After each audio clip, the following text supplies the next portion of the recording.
自建全球新風向，樹立財富新態度。各位觀眾大家好，歡迎繼續收睇招商永隆銀行2026年度財富觀點報告會系列節目。我係主持人卡文劉阿文。咁喺前面幾期節目當中咧，我哋陸續探討咗美股、美債、港股、黃金等主流市場嘅配置邏輯，亦都一同審視咗 AI 熱潮下嘅價值同埋風險。今日我哋將目光投向一片充滿活力嘅新興市場東南亞。呢度唔單止係全球增長最快嘅新興區域之一，亦都係產業轉移同數字經濟嘅熱土。我哋今日再次邀請到招商永隆銀行私人銀行及財富管理部副總裁顏朝偉先生 Aris 為大家解釋東南亞市場嘅機遇同埋佈局思路。Aris， 歡迎你。Hello， 大家好，好高興再次同大家見面，可以一同探討唔同區域同埋唔同資產類別嘅配置可能。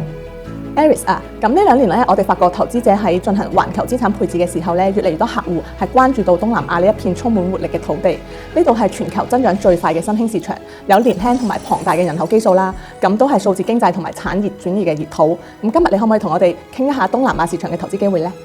喺前面幾期節目入邊咧，我哋已經討論過2026年會面臨住美國降息大環境。咁其實喺美元相對係會冇咁強勢嘅。咁呢一種嘅環境咧，對於新興市場係非常之有利嘅。咁喺東南亞國家咧，其實就算係新興市場入邊比較典型嘅一個代表，就正如你頭先所講啦，呢一個係充滿一片活力嘅土地。而根據彭博預測2026年環球經濟嘅增速咧，其實全球維持住大概3% 左右溫和增長嘅水平。好多嘅發達國家咧，預期增速可能都只係得1至2% 左右嘅水平。但係我哋可以見到東南亞嘅6國入邊咧，平均增速其實嚟到4.3% 嘅，係遠遠高過發達嘅國家。其中包括印尼、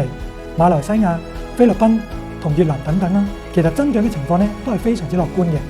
咁剛才你提到一個描述比較獨特啦，其實東南亞係產業轉移嘅一個熱門地方，而產業轉移咧通常往往伴隨住咧就係外國投資嘅增加。從 FDI 外國直接投資嘅數據嚟睇咧，2021年至2024年連續4年保持住發展中國家最大外資流入地嘅領先位置，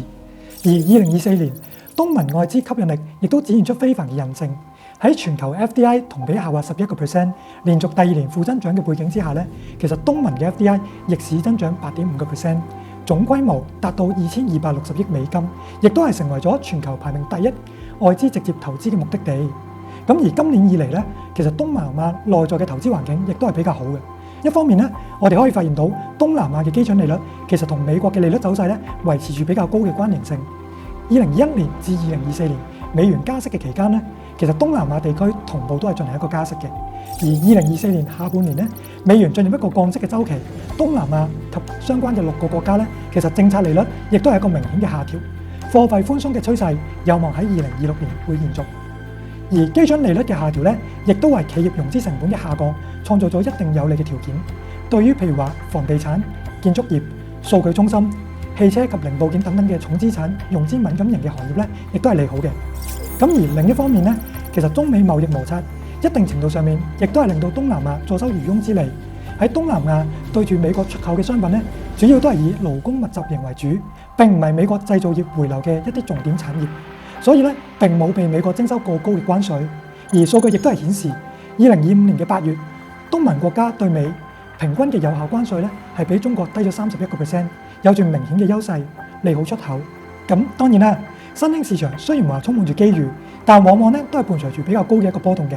咁潛在嘅風險主要有2點，第一就係地緣政治緊張嘅局勢咧，就周不時都有發生。譬如話最近泰國同柬埔寨嘅摩擦，可能造成一定嘅不確定性。咁第二就係話，如果關稅政策持續去擾動的話咧，有可能會打亂咗外資投資嘅一個節奏，導致投資放緩，亦都有可能拉低咗經濟嘅增速。所以分散配置，唔好將雞蛋放喺同一個籃入邊咧，永遠都係長期資產配置嘅核心。好嘅，非常感謝 Aris 嘅精彩分享。咁我總結一下啦，東南亞係非常值得關注嘅新興市場，佢嘅經濟維持高速增長，同時受到外資嘅青睞。利率政策方面咧，係有望隨住美元降息走向寬鬆，而且享受比較低嘅關稅。喺出口方面亦都係有優勢嘅。咁對投資者而言，佢係分散投資區域嘅選擇之一。